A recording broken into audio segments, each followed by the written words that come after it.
ओम गणपते नमः। जय माँ लक्ष्मी। दोस्तों, आज श्रावण मास महात्म्य में हम जानेंगे धारण पारण व्रत क्या होता है। भगवान शंकर ने ब्रह्मपुत्र से कहा, ऋषिवर, अब मैं तुम्हें धारण पारण व्रत के बारे में बताऊंगा। पूर्व प्रतिपदा तिथि को पुण्यवाचन करवाने के बाद मेरा व्रत धारण करना चाहिए। एक दिन धारण और दूसरे दिन उसका पारण करना चाहिए। धारण में उपवास तथा पारण में भोजन विहित है। मास की समाप्ति पर उद्यापन करना चाहिए। श्रावण मास की समाप्ति पर कीर्तन पुण्यवाचन कराकर आचार्य तथा दूसरे ब्राह्मणों का वरण करना चाहिए। शंकर पार्वती की सोने की प्रतिमा को घट के ऊपर स्थापित करना चाहिए। रात्रि में भक्ति पूर्वक शिव महापुराण का श्रवण कीर्तन आदि करके रात्रि जागरण करना चाहिए। प्रातः काल हवन करना चाहिए। त्र्यंबकम यजामहे मंत्र से तिल और चावल की आहुति देनी चाहिए। वाम देवाय विद्महे महादेवाय धीमहि तन्नो रुद्र प्रचोदयात् मंत्र से घृत और चावल की आहुति देनी चाहिए।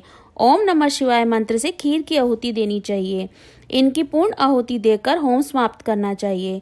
ब्राह्मणों को भोजन कराना चाहिए और आचार्य का पूजन करना चाहिए। इस प्रकार व्रत को पूर्ण करने से ब्रह्म हत्या आदि पापों से मनुष्य मुक्त हो जाता है। इसमें लेश मात्र भी संदेह नहीं है। सनत कुमार, अब तुम श्रावण मास में उपवास की विधि सुनो। श्रावण मास की प्रतिपदा तिथि को पुरुषों एवं स्त्रियों को सयात्मा से एवं जितेंद्रिय होकर व्रत का संकल्प करना चाहिए। अमावस्या के दिन लोगों को वृष ध्वज भगवान महादेव का षोडोपचार विधि से पूजन करना चाहिए। ब्राह्मणों को वस्त्र अलंकार देकर उनका पूजन करना चाहिए। उन्हें भोजन कराकर दक्षिणा देकर हाथ जोड़कर विदा करना चाहिए। इसी तरह से मास उपवास का व्रत मुझे प्रीतिदायक है। 1,00,000 संख्या वाले रुद्रवती विधि से करना चाहिए। सनत कुमार, इस विधि को ध्यान पूर्वक सुनो।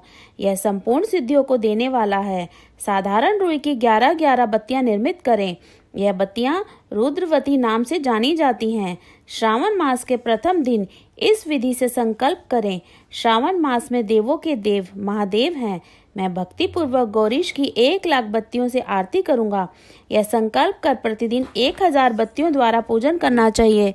व्रत की समाप्ति पर 71,000 बत्तियों से आरती करनी चाहिए या प्रतिदिन 3,000 बत्तियों से आरती कर अंतिम दिन 13,000 बत्तियों से आरती करनी चाहिए या एक ही दिन में 1,00,000 बत्तियों से आरती करनी चाहिए। यह बत्तियां मुझे सबसे अधिक प्रिय हैं। इनको शुद्ध घी से प्रज्वलित करना चाहिए। इसके बाद सदाशिव का पूजन करके कथा सुननी चाहिए। सनत कुमार बोले, हे महादेव, मुझे अब आप यह बताने का कष्ट करें कि इस व्रत का प्रभाव क्या है। इस व्रत को किसने किया है और इस व्रत के उद्यापन विधि क्या है। भगवान शिव बोले, तुमने जो मुझसे पूछा है उसको मैं तुम्हें बताता हूँ। ध्यान पूर्वक सुनो। यह व्रत सब व्रतों में श्रेष्ठ और महान पुण्य प्रदान करने वाला है तथा संपूर्ण उपद्रवों का नाश करने वाला है। यह व्रत पुत्र पौत्र तथा सौभाग्य को प्रदान करने वाला माना जाता है। सत्य तो यह है कि तीनों लोकों में रुद्रवर्ती जैसा कोई भी व्रत नहीं है। इसके संबंध में मैं तुम्हें एक और कथा सुनाता हूँ। शिप्रा नदी के किनारे उज्जैनी नाम की एक सुंदर नगरी है। उस नगर में सुगंधा नाम की एक अत्यंत सुंदर वेश्या रहती थी। उस वेश्या ने कई युवा पुरुषों तथा ब्राह्मणों के धर्म भ्रष्ट किए। बहुत से राजाओं तथा राजकुमारों को बिगाड़ा। इस प्रकार अनेक व्यक्तियों को बुरी तरह से लूटा और लूटने के बाद धक्के देकर घर से बाहर निकाल दिया। अब ये सम्मानित नागरिक शर्म के मारे किसी को भी अपना मुंह तक ना दिखा सकते थे। उस सुगंधा वेश्या के शरीर से निकली सुगंधी 1 कोस तक फैलती थी। पृथ्वी पर उसके रूप लावण्य की ख्याति दूर दूर तक फैली हुई थी। वह गायन विद्या में 6 राग तथा 36 रागनियों में निपुण थी। नृत्य में वह रंभ आदि देवताओं को भी पीछे छोड़ चुकी थी। एक बार वह वेश्या शिप्रा नदी के तट पर आई। वहां उसने सब और ऋषियों को देखा।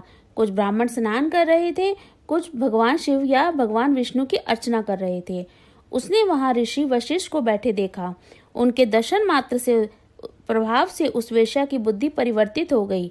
उसका मन वैश्य के जीवन और विषयों से हट गया। वह वैश्या महर्षि वशिष्ठ के चरणों में गिरकर अपने पाप कर्मों के नाश का उपाय पूछने लगी।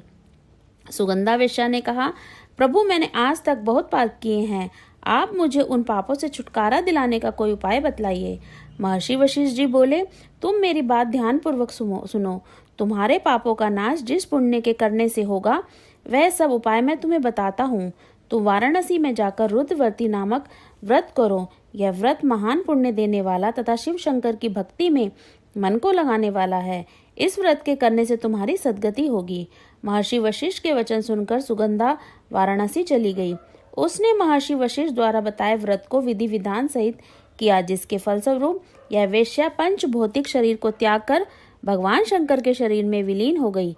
जो भी स्त्री इस व्रत की इच्छा को लेकर करती है वह अवश्य ही प्राप्त होती है। सनत कुमार, अब तुम्हें मणिकवर्तियों का महात्म्य सुनो। मणिकवर्तियों का व्रत करने से स्त्री मेरे अर्धासन की भागीदार बन जाती है। यह स्त्री महान प्रलयान तक मेरी प्रिया होकर निवास करती है। अब मैं तुम्हें इस व्रत की पूर्ति के लिए इसकी व्रतोद्यापन विधि बताता हूँ।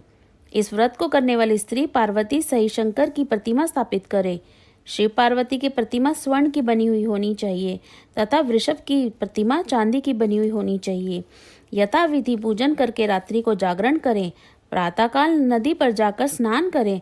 भक्तिपूर्वक आचार्य का वर्ण करें और 11 ब्राह्मणों के द्वारा घी, पायस एवं बेलपत्रों से हवन करना चाहिए तथा रुद्र सूक्त, रुद्र गायत्री तथा मूल मंत्र द्वारा हवन कराना चाहिए। पूर्ण आहुति कर आचार्य आदि की पूजा करके 11 ब्राह्मणों को जोड़े सहित भोजन कराना चाहिए। इस प्रकार जो भी स्त्री व्रत पूरा करती है वह संपूर्ण पापों से मुक्त हो जाती है। स्थापित सामग्री घट, शिव पार्वती प्रतिमा आदि आचार्य को समर्पित करनी चाहिए। इस व्रत की करने वाली स्त्री और उसके पति को 1000 अश्वमेध यज्ञ के फल की प्राप्ति होती है। तो श्रावण मास महात्म्य की कथा यहीं पर समाप्त होती है। बोलिए ओम नमः शिवाय। श्री शिवाय नमस्तुभ्यम।